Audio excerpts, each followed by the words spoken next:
Саламатсызбы, күнгө шаршемби 21-июль. Супер ТВда Серепкеji сайтынан алынган кечки жаңылыктардын топтому менен таанышып алыңыздар. Улуу жазуучу Чыңгыз Айтматовдун Ата Бейит мемориалдык комплексиндеги көрүстөнүнө коюлган түндүк комплекске жакын жерде жатат. Бул маалыматты Асол Молдокматова Аскар Айтматовго шилтеме берүү менен социалдык тармактарга жарыялады. Залкар жазуучунун уулу Чыңгыз Айтматовдун мемориалдык комплексиндеги архитектуралык долбоорунун автору Улан Бейшеналиевдин айткандарына комментарий берди. Түндүк көтөрүү талабы менен көптөгөн кайрылуулар болду деп жатасыз. Комплекс ачылгандан бери 8 жылдын ичинде мен коом тарабынан мындай талаптарды уга элек болчумун. Түндүк жерде жаткан эмес, ал бийиктиги жарым метрден кем эмес мраморго орнотулган. Түндүк ыргытылган жок, көрдөн алып ротонго илип койду деп жалган айтып жатасыз. Көрүстөндөгү түндүк комплекстин жанындагы жерге ыргытылды, деди Аскар Айтматов. Эске салсак, буга чейин Асол Молдокматова улуу жазуучу Чыңгыз Айтматовдун Ата Бейит мемориалдык комплексиндеги көрүстөнүнө коюлган түндүк жоголгонун айтып чыккан эле. Ал эми Маданият, маалымат, спорт жана жаштар саясаты министрлиги түндүк уурдалганын айтып, учурда Ата Бейит мемориалдык комплексинде пландык оңдоп түзөө иштери жүрүп жатканын билдирген. Бүгүн 21-июлда Жогорку Кеңештин конституциялык мыйзамдар, мамлекеттик түзүлүш, сот укуктук маселелер жана регламент боюнча комитетинин жыйыны өттү. Депутаттар Баткен облусуна статус берүү жөнүндө мыйзам долбоорун экинчи окууда карап жатканда жыйында отурган Токтайым Үмүталиева жанында отурган аялга массаж жасады. Талкуу учурунда комитет мүчөлөрү Тажикстан менен чек аранын кайсы бөлүгү делимитациялангандыгы, эмне үчүн чыр-чатак болгон учурдан тартып 3 айдын ичинде жабыркагандарга үйлөр курулбай жаткандыгына кызыгышты. Үмүталиева журналисттерге окуя боюнча төмөнкүлөрдү билдирди. Министр жыйынга келди. Ал бет капчан отургандыктан кубарып жөтөлө баштады. Мен андан кетиши сурандым, бирок ал кете албаарын айтты. Андан кийин мен ага бет капты алып салуусун айтып, оор чекиттери боюнча дренаж жасай баштадым. Кесиптик лицейде бизге биринчи медицина жардамын көрсөтүүнү үйрөтүшкөн, деди ал. Эске салсак, 30-июнда Жогорку Кеңештин жыйынына катышкан аял кишинин курут жеп, оозун боёгону тартылган видео социалдык тармакка тарап, кызуу талкууга түшкөн эле. Президент Садыр Жапаров бүгүн 21-июлда министрлер кабинетине өлкө аймактарында табигый кырсыктарды алдын алуу боюнча иш-чаралар комплексин күчөтүүнү тапшырды. Бул тууралуу президенттик аппараттан билдиришти.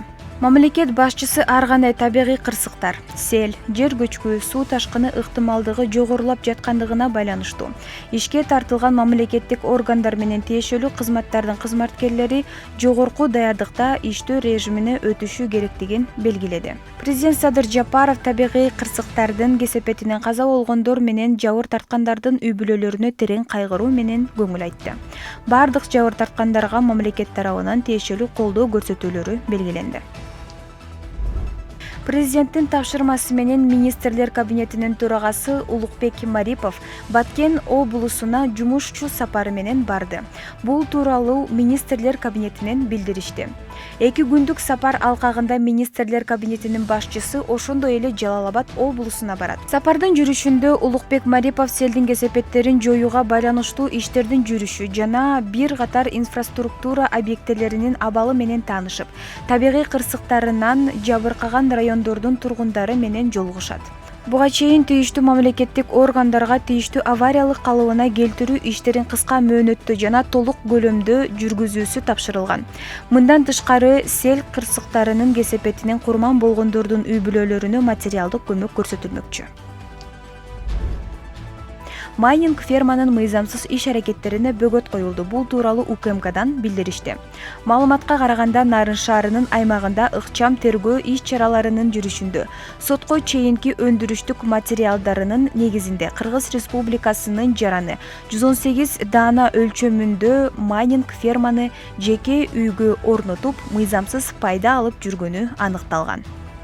Азыркы учурда УКМК тарабынан мыйзамсыз иштерге катыштыгы бар адамдардын бардыгын аныктоо иштери уланууда. Учурда тергөө иштери уланып жатат. Кыргызстанда коронавируска каршы эмдөөгө мажбурлоо жок. Бул тууралуу Республикалык иммунопрофилактика борборунун жетекчиси Гүлбара Ишенаписова билдирди. Анын айтымында массалык эмдөө республикалык штабтын чечими. Биз президенттин жарлыгын аткарып жатабыз. Бул чечимдер аймактарга чейин жетет. Бардык жетекчилер жааматтык иммунитетке жетүү үчүн айылдык округдарда жана уюмдарда түшүндүрүү иштерин жүргүзүүгө аракет кылышат. Көпчүлүк аларды мажбурлап жатышканын айтып жатышат, деди ал. Бирөөнүн айлыгы кыскарат же кызматтан бошотулат деген фактылар жок. Ар бир жетекчи мындай деп айта албастыгын билет. Анын укугу жок, деди Ишенаписова. Алтындын экспорты кыскарды. Акыркы 5 айда экспорт 2020-жылдын ушул мезгилине салыштырмалуу 3,8 тоннадан ашыкка азайган. Мындай маалыматты Улуттук статистикалык комитети таратты. Маалыматка караганда, алтындын экспорты акчалай түрдө дээрлик 180 миллион долларга кыскарган.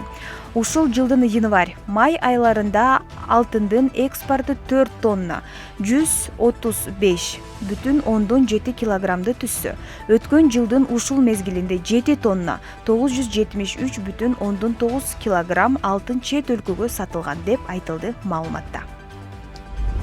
Жалал Абадда сел 2015-жылы туулган кызды агызып кетти.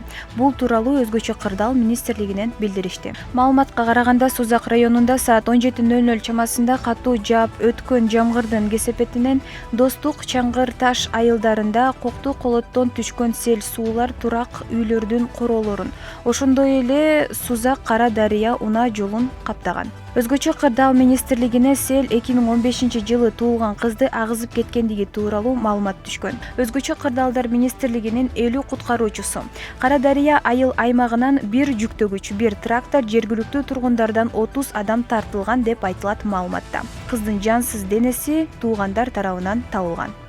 Ал эми тартылган күчтөрдүн жардамында селдин кесепеттерин жоюу иш-чаралары жүргүзүлүп, кеч киргендигине байланыштуу жумуш убактылуу токтотулду.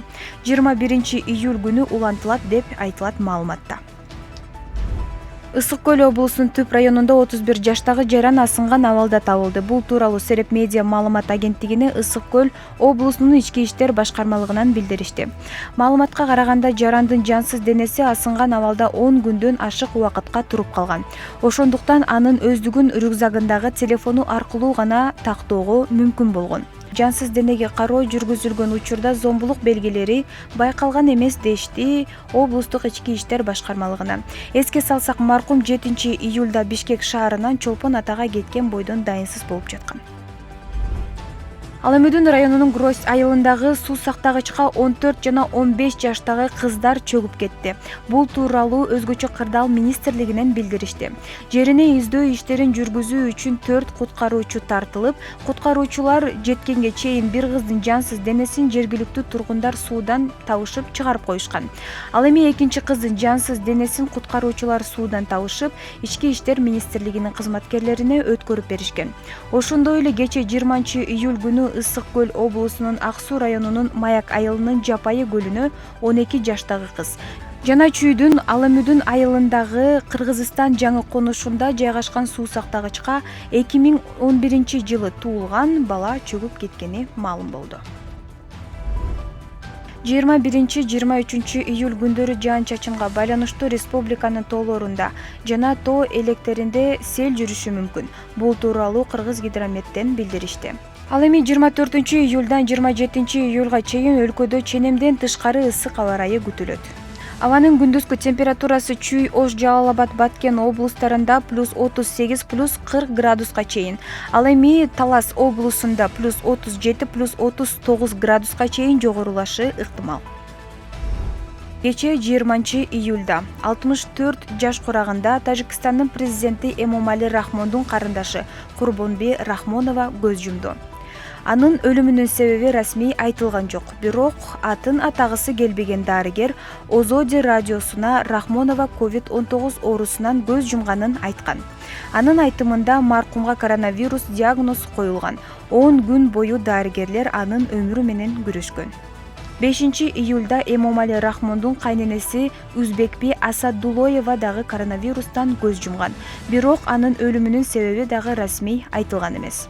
Тажикстандын саламаттык сактоо министрлигинен ушул жылдын башынан бери Тажикстанда коронавирус жуктургандар каттала электигин айтып келишкен. Ал муну менен социалдык тармакка тарап жаткан коронавирус илдети күчөп жатат деген сөзгө чекит койгон. Мындан тышкары ушул жылдын башында Тажикстан коронавирусту жеңгенин жарыялаган. Ушул жана башка жаңылыктар менен Серепкежи сайтынан тааныша аласыздар.